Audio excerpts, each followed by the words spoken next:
Day 2 of the August 95 10-day retreat in Springwater.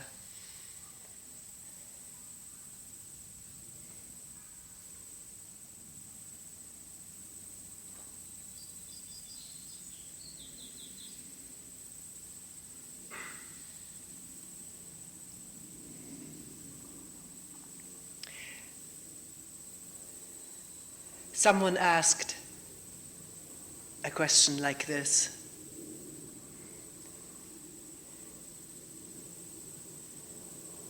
Just being in the here and now, the clearing of the throat, airplanes rumbling.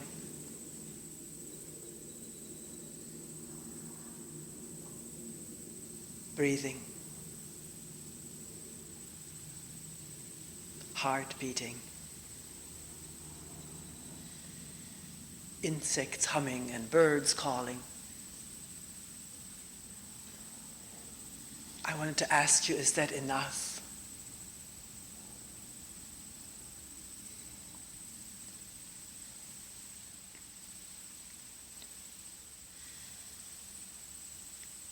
Because the person continued, and I'm not quoting verbatim. Sometimes the thought comes up, maybe something else should be done or could be done, like concentrating on something.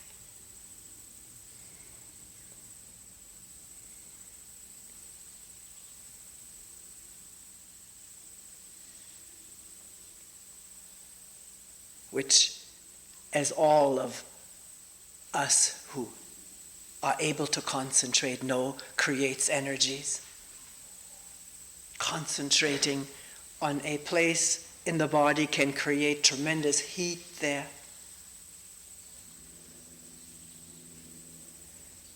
Power.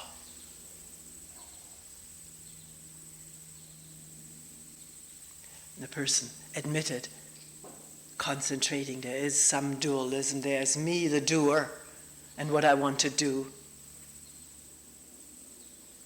I realize that, but still, isn't there some benefit in concentrating, or is it just this being here, now?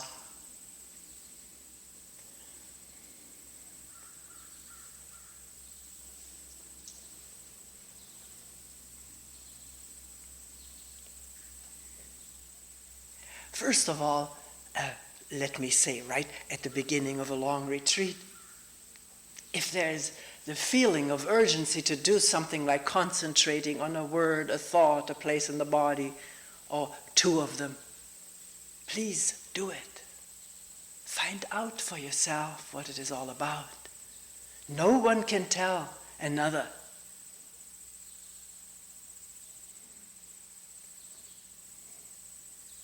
How it is to taste a fresh orange.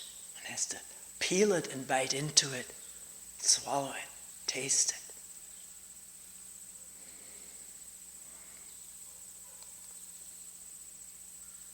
So I'm not here to assign or take away practices that people would like to have or bring to carry out. This is up to each one.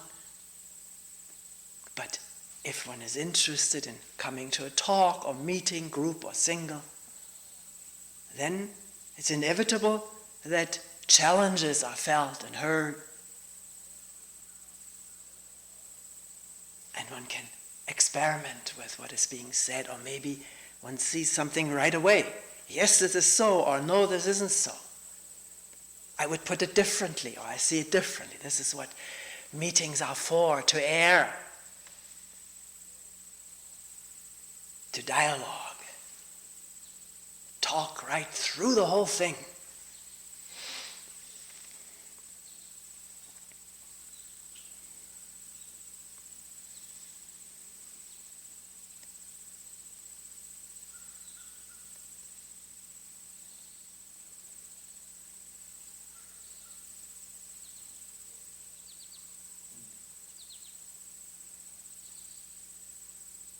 So concentration is a powerful tool in our daily life. One is amazed watching athletes jump from a high tower into a pool. Just the toes gripping the cement or whatever the tower is made of. Such concentration, the whole body, every fiber of it. Concentrated for that dive that has been practiced many times. Concentrating on a game of chess. Concentrating on the navel or 4 fingers below the navel. Creating great power and intensity there. Of course, what I was asked often when I began teaching in that vein was, I've got a lot of energy, please tell me what to use it for. I don't know what to do with it. A very frequent question.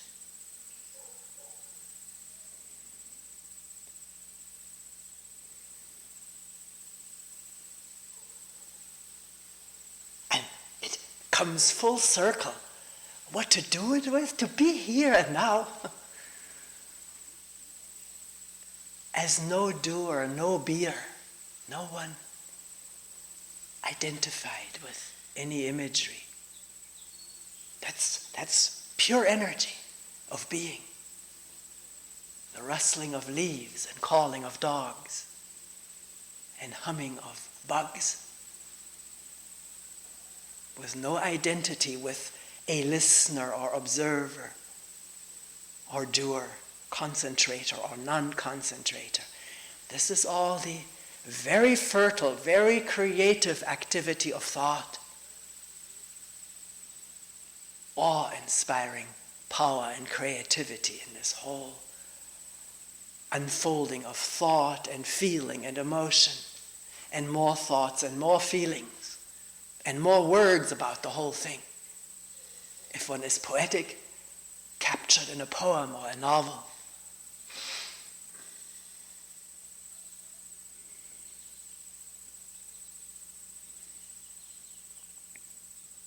So, power of concentration, I veered off, is very functional if one does bookkeeping, if one tries to grapple with a new computer. One wishes there was more concentration. To read hostile instructions.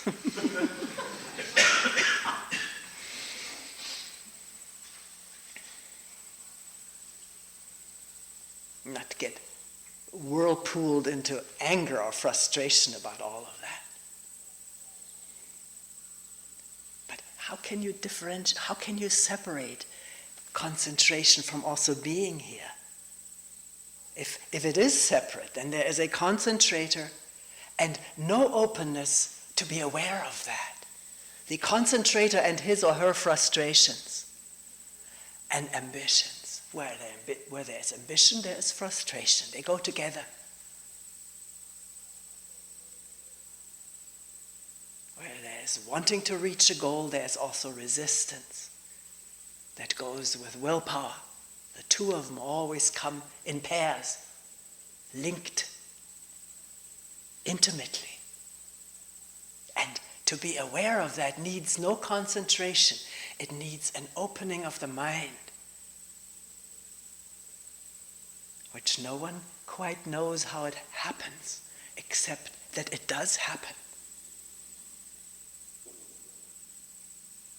But what comes to mind right now is a scene from years ago when we were still meeting in a camp on Lake Canandaigua.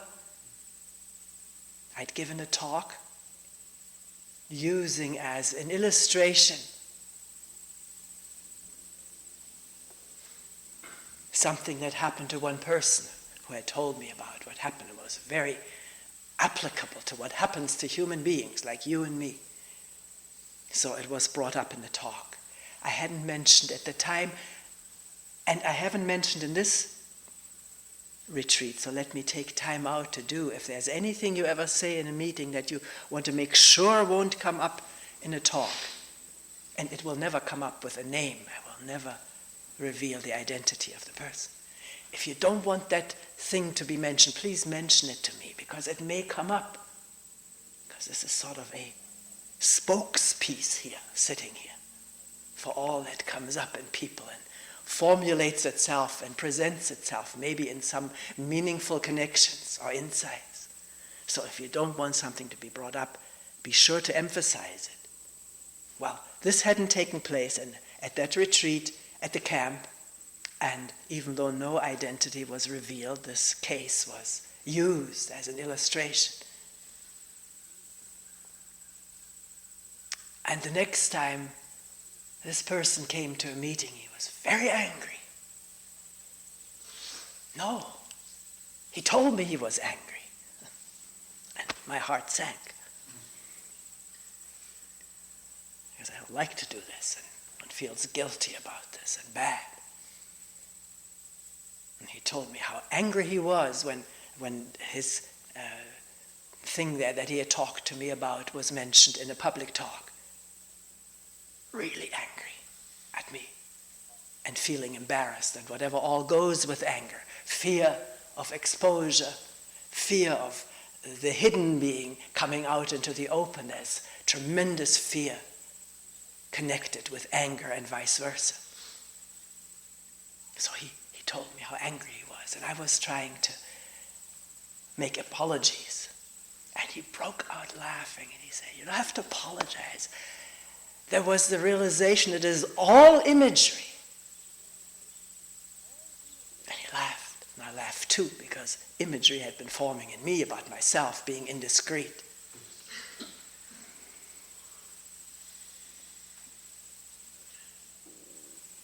So, wonder of wonders, what goes on in this body-mind and is so encasing, so hurting, so anger-arousing, and fear-arousing. All our memories, all of our conditioning and thinking and picturing and anticipating, all of this can be exposed to view, can be observed, can come into a bright awareness. Maybe very fleeting, maybe very momentary.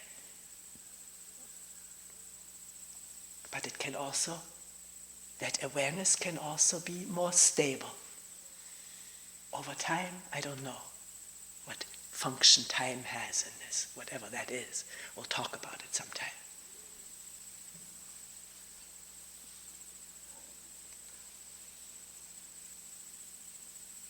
So, the concentrator wanting to achieve more than being here and now, whatever that is, in one's mind, can come into awareness with his or her judgments of himself, herself, how inadequate, how not enough, how wonderful it would be to break through something, to become liberated, enlightened. And the memory of reading or having practiced under certain circumstances and regimens, structures, where one was told and one believed, and maybe it's true, that following certain practices would bring one to the goal in the future, if one practiced well. And these thoughts are bound to arise at a moment of what? Let's look at that moment of what one thinks is being in the here and now. Because that element of thinking, I am in the here and now, is needed for also thinking further, is this enough? Just pure being here, without representing it to oneself as a state, as something or other. Pure being, pure awareness, listening, call it what one may. It doesn't ask for practices.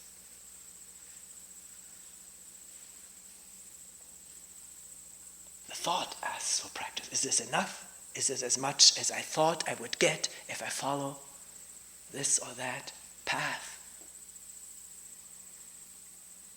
Comparing, and at the moment comparison arises unseen. If it's seen, it is different. But at the moment comparison, comparative thought arises and is not noticed, what happens?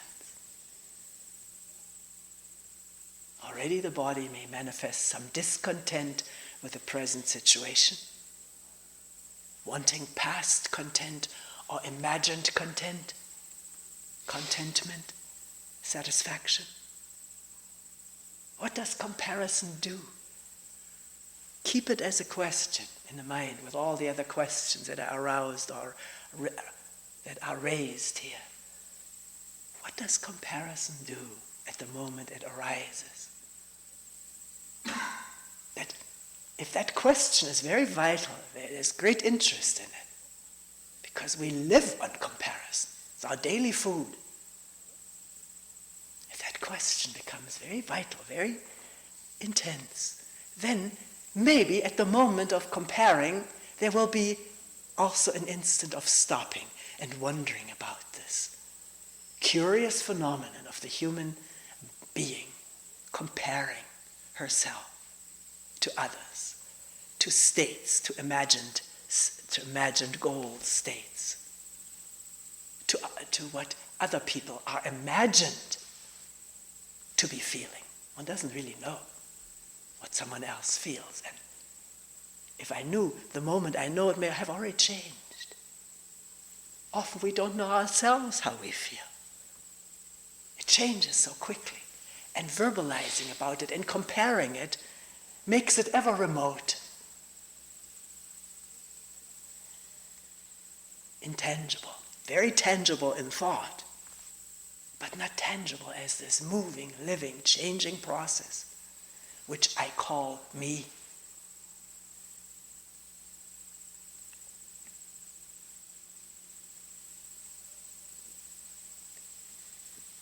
So what is this thing one calls being here and now? And is it possible in the light of a question like this, what is it, not to immediately fall into intellectualizing about it, which is the training of the brain, deep conditioning of the brain. If a question is asked, what is it, to start turning out words, thoughts, symbols, and not being in the here and now.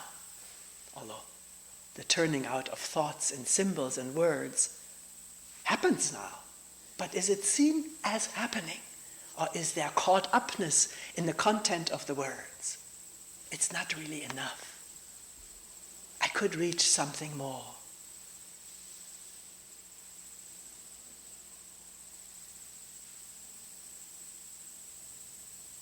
Do you see the fine difference between being caught up in the content of those words, the sinking feeling, the discontent, anxiety, frustration, maybe anger with oneself, or the spur to apply oneself more, to attain the goal?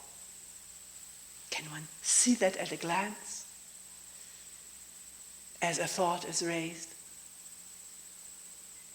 about not enough and maybe something more? Either it's caught upness or it's seeing.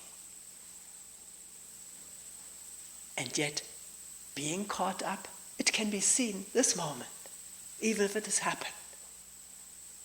It's never too late. That's an idea.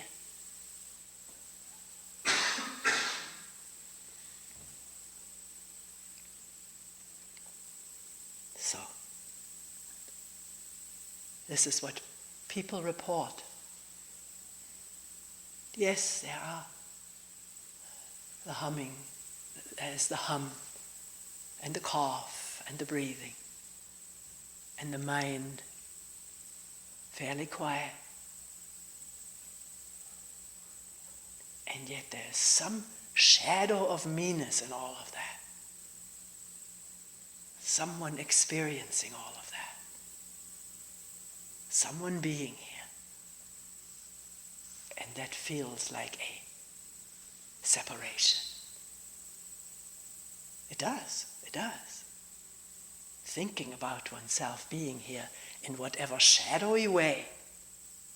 And I'm not saying we're intending to think. There's no intention there. It happens. It's so deep.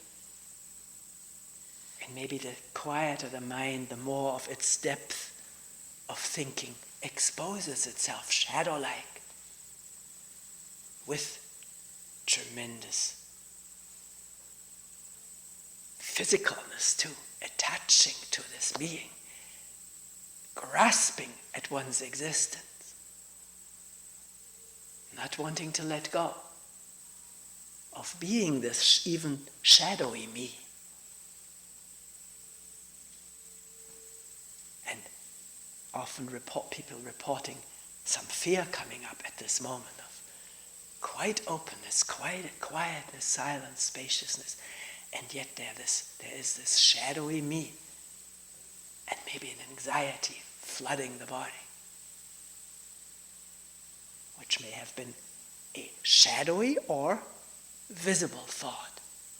Hey, I may not exist if this goes. Then what will be left?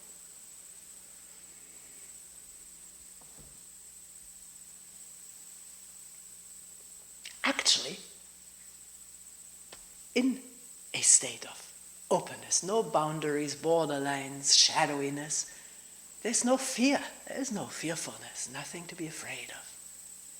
Because there's no opposition, no containedness in something vulnerable, which is this idea of myself as a very vulnerable container, isn't it?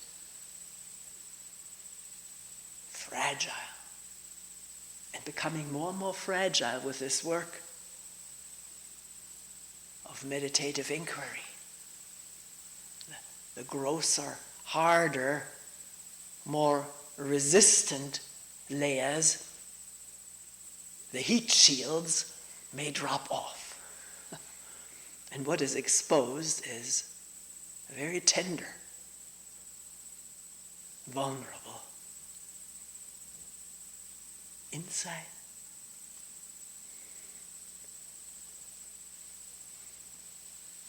Fear, afraid for oneself, for one's vulnerability.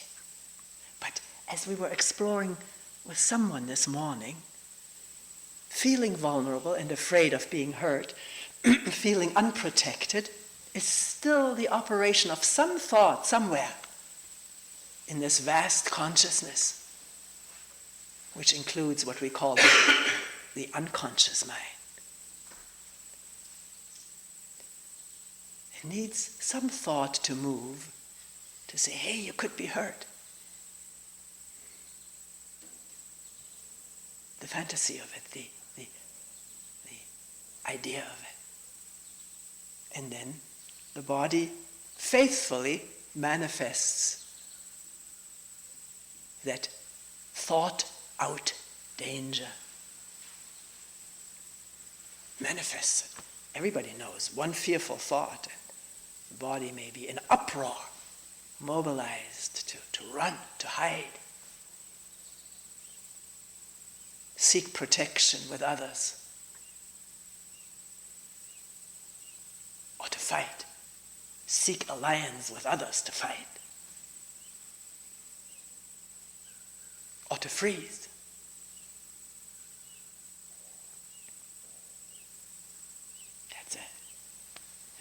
That response to freeze predates the appearance of human beings. The animals know it very well, know it instinctually. That if the organism freezes, the butterfly or the caterpillar freezes and, pecked at by the beak of the bird, rolls over like a dead stick. The bird may not eat it. I've seen it in a movie. Bird flew away, didn't want dead fare. I once heard on television a woman ranger in a national park who was attacked by a bear, a grizzly bear. First she screamed for her husband, he was out of earshot. Remembered that thing to just freeze. Play dead, we say, but at that moment it was probably not felt very playful. And Grizzly rolled her over a few times and trotted off. So, when we feel this paralysis coming on in the presence of fearful thoughts and imaginations, often we're very judgmental of it. And we're very judgmental of other people who don't do anything, they just freeze. Could have helped this person in distress and they froze. Well, it happened. Someone else differently disposed due to the 10 million causes, including the Big Bang, someone else may have attacked or rescued that person who was being attacked. Or maybe run away, run for shelter, into hiding. And maybe the same person at a different time may not freeze. So, but what I'm saying here right now, these themes all come up and change all the time.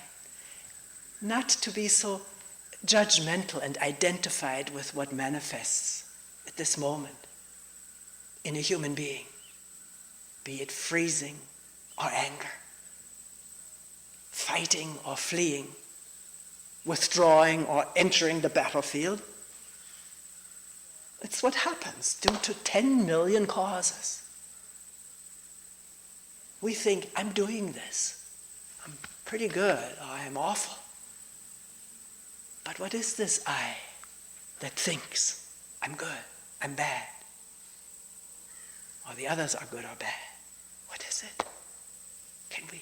Can it be come upon clearly?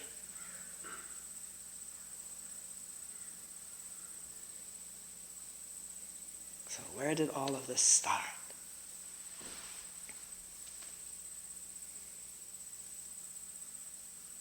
Yeah, being in the here and now. Carried away, or even in the being carried away, there's awareness. The crows are calling. The body is moving. And thud, someone bumping at the window.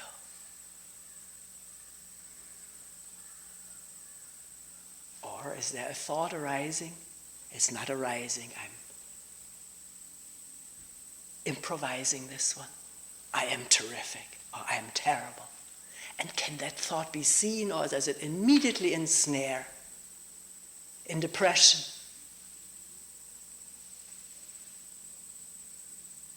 Or feeling grandiose about oneself? Or something in the middle? And as the ensnaring takes place, because every thought, every remembrance, every idea does trigger the body's 30,000 chemicals.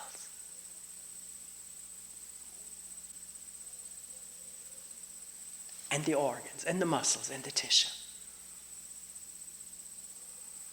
So, no wonder there's ensnaring going on, because these flowing of juices and what they do.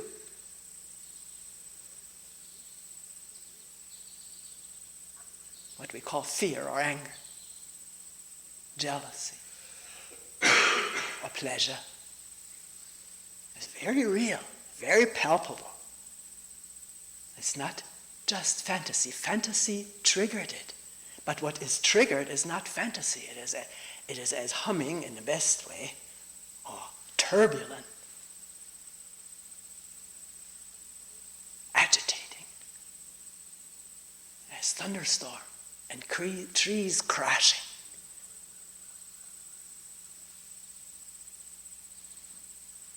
We had an ice storm here once where for hours these trees came crashing down. I wasn't here, but people who told me about it said it was the eeriest thing they ever heard. Very real, the sound of a tree crashing. Very real, the outbreak of anger or anxiety.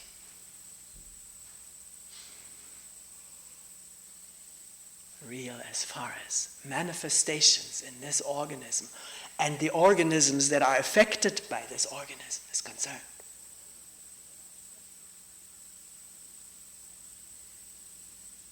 trees don't just crash onto themselves. The listener gets scared or maybe exhilarated by nature's demonstrations of her power.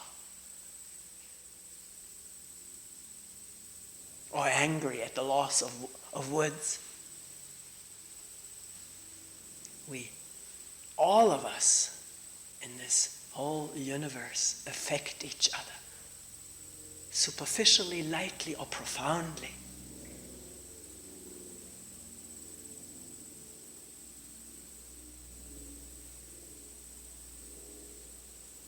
It is said that one butterfly fluttering its wings makes the whole universe tremble.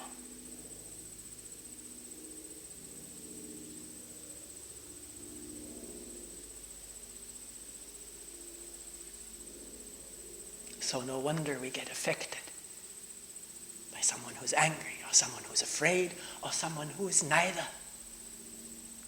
Just simply and unspectacularly, a little bit in the here and now.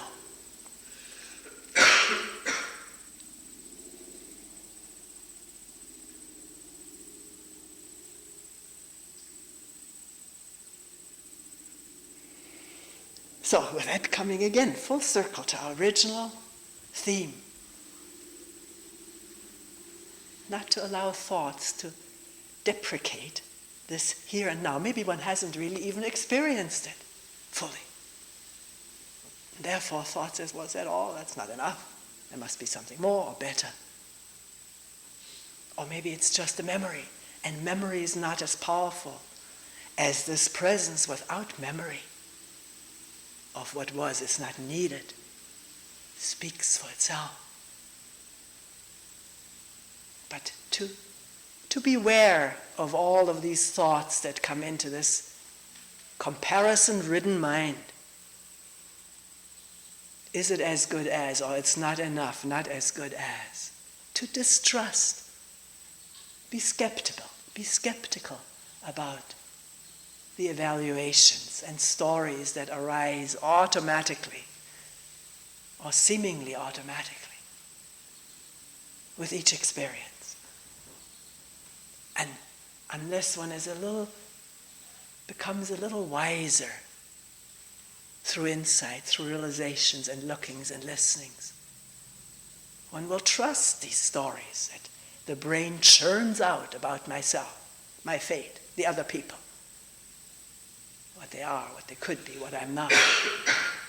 So to become, through seeing operation of thought, how it arises on the basis of past experiences which don't apply right now. It can be so clearly seen. What was is not what is, and yet the reaction from what was dominate the now. And maybe some opening up to that, not totally webbed in, realizing what's going on and being skeptical about what one was so gullible about a moment ago.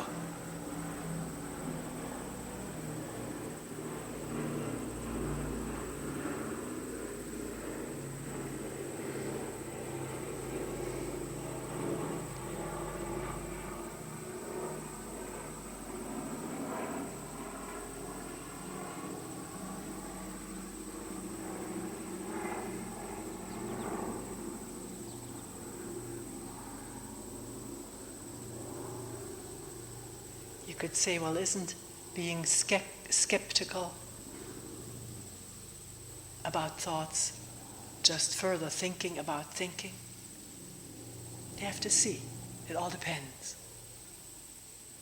If a storyline that is running about me and what happened to me and the others, if that is discovered, unveiled, hit upon directly, heard directly, seen directly,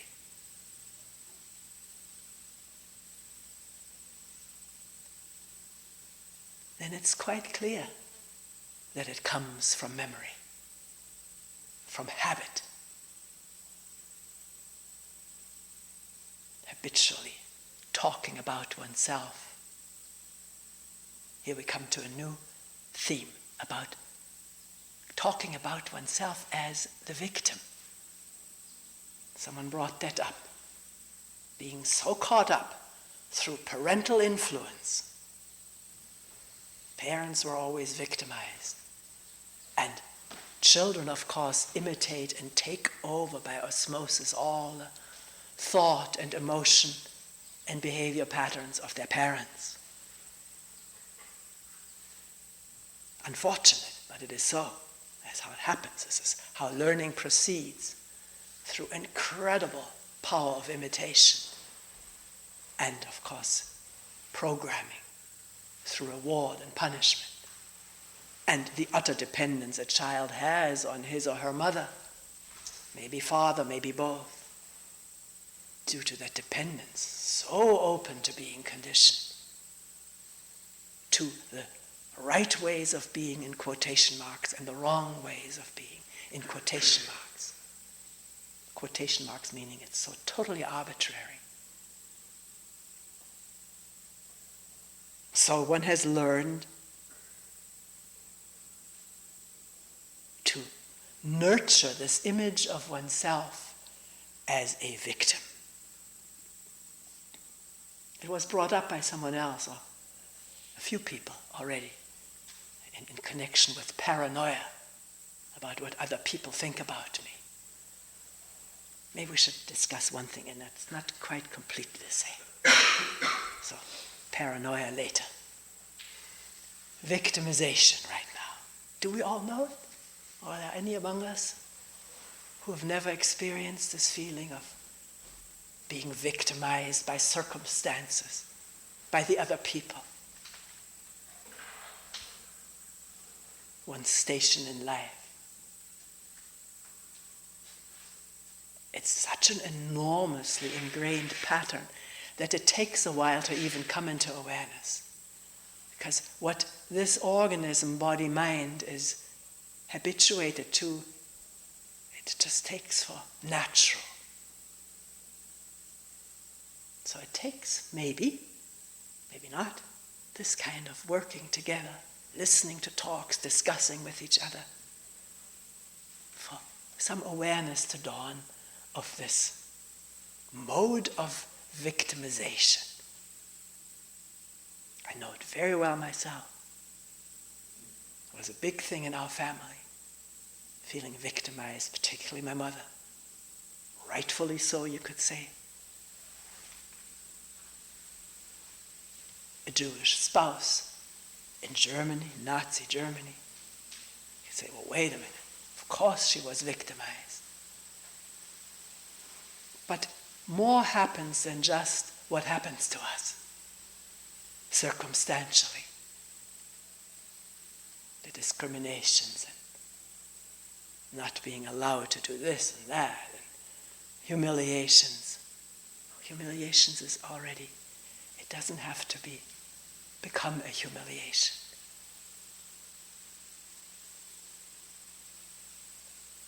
So I just said more happens than what happens to us. And what happens usually and habitually, not necessarily, but usually and habitually, is that an identity emerges from this fact of victimization. Circumstances are one is being discriminated against, one can't do this or that.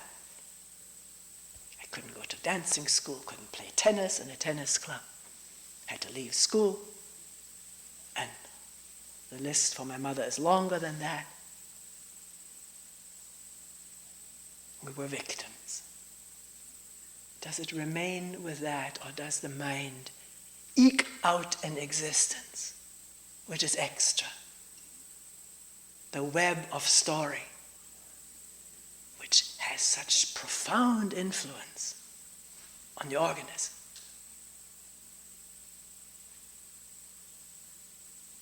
Anger, sadness, tear-producing, thinking about oneself. I remember when after after this whole thing was over, I was in Switzerland, had a job in an office, and sometimes people would ask me, oh, it started earlier when the Americans liberated Germany. It was a very, very joyful time, an incredibly joyful time, that this was possible. We were going to live with these amazing people who came on their jeeps riding through Leipzig and taking pictures from their cameras, and I don't mean reporters, and giving us PX rations. Do you know what PX rations are? The rations that soldiers get. Cigarettes, candy which had everything in it, because the makers of this candy knew the soldiers were going to eat the candy and throw the rest away. So they put everything into the candy. And it tasted like that too. But it still tasted good.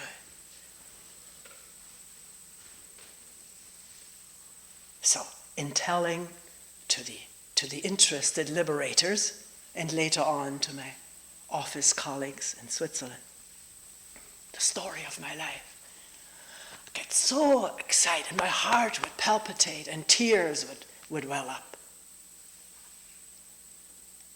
at recounting this story. It took a long time until I realized, what am I doing? Make myself feel sick. The thing is over. It's finished. And yet the lingering story has this power, not only to impress and affect other people, but one begins to ail with all the disrupted physical processes, or magnetized or magnified physical processes, the heart beating twice as hard, the digestive system out of order, didn't feel like eating after telling a story like that.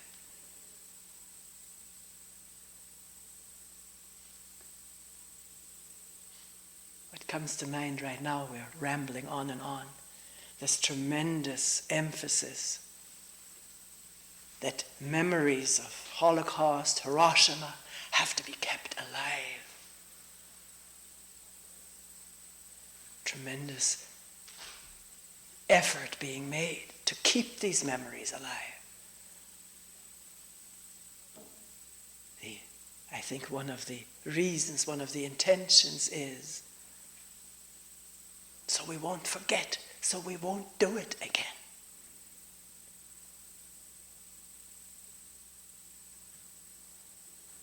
Does it help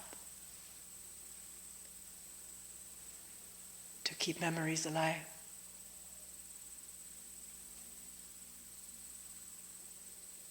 Not to step into the same trap again.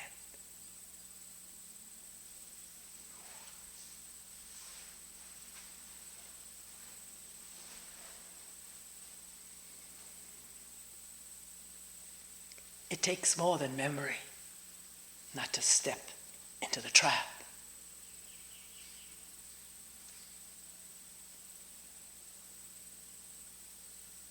It takes inside this moment clarity, openness, of no identification with this or that. Therefore, clear seeing of this or that.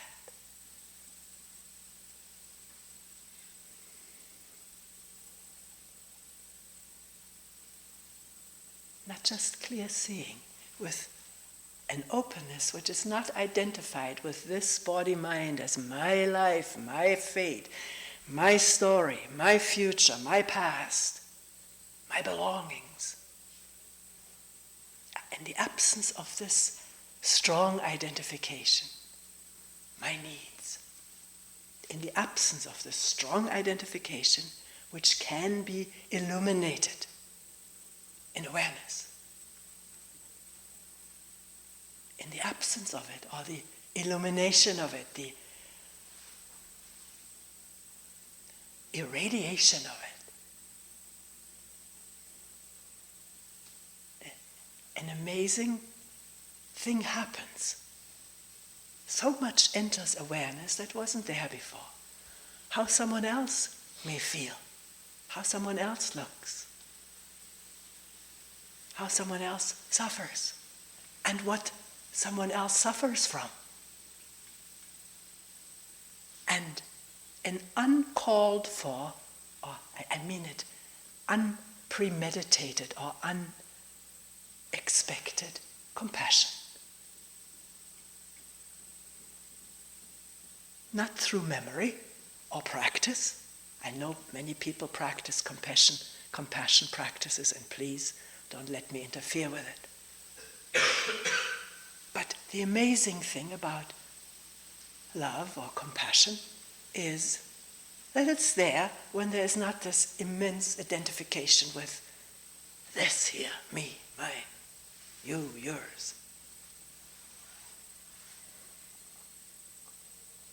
It's there, not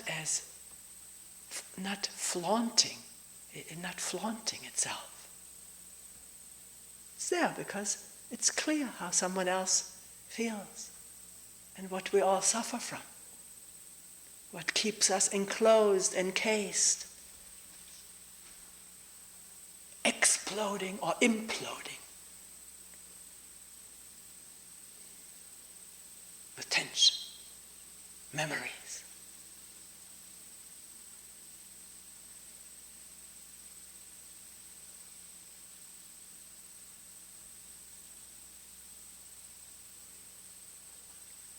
So,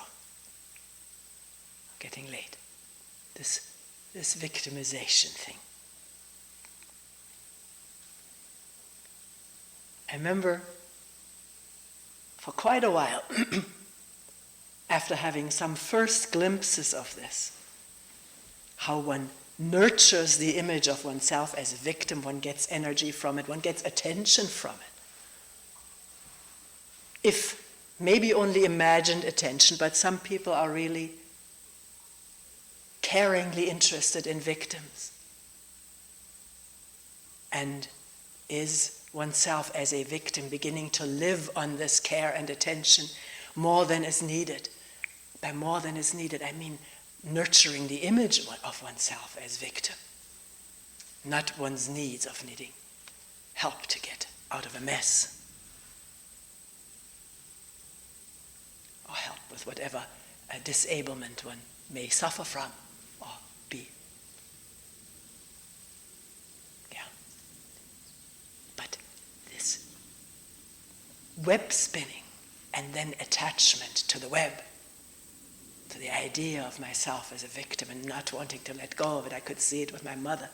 It became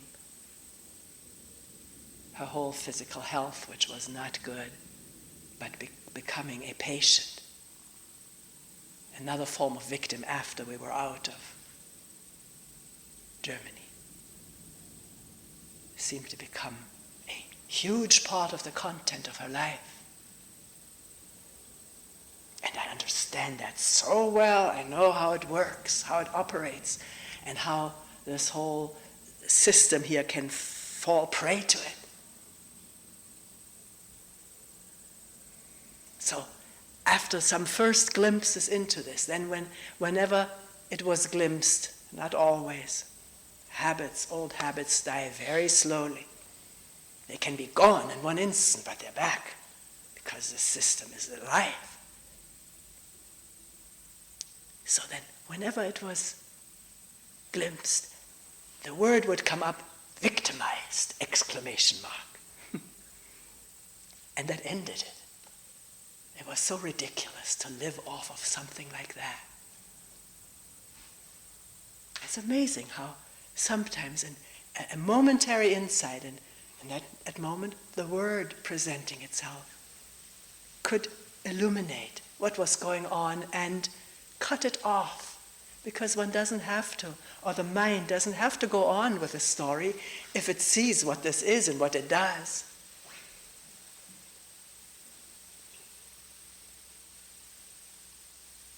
Or else it is noticed how much one wants to go on with it and then says, well, hell with attention. I want to go on with this. There's a craving, an addiction to one's imagery cabin.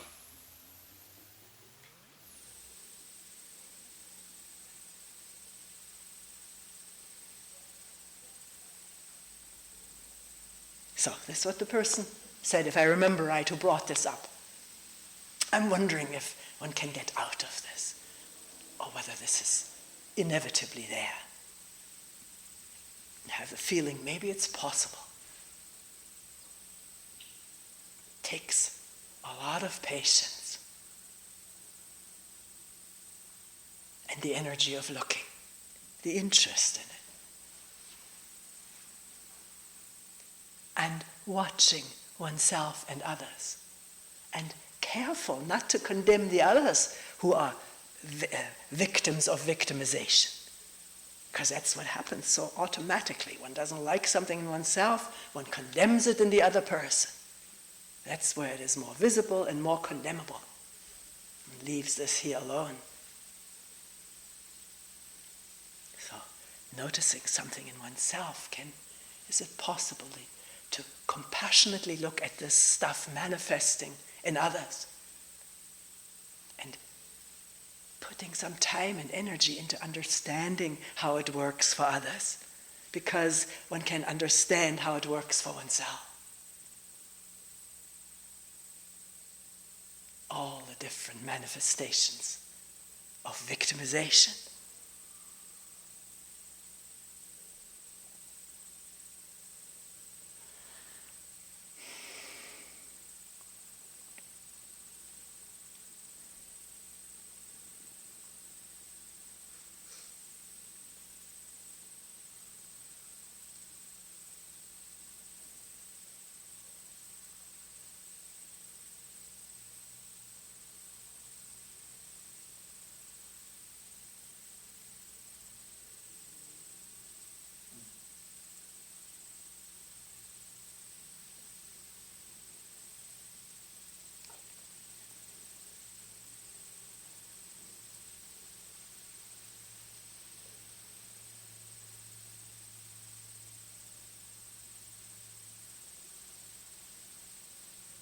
We will end here for today.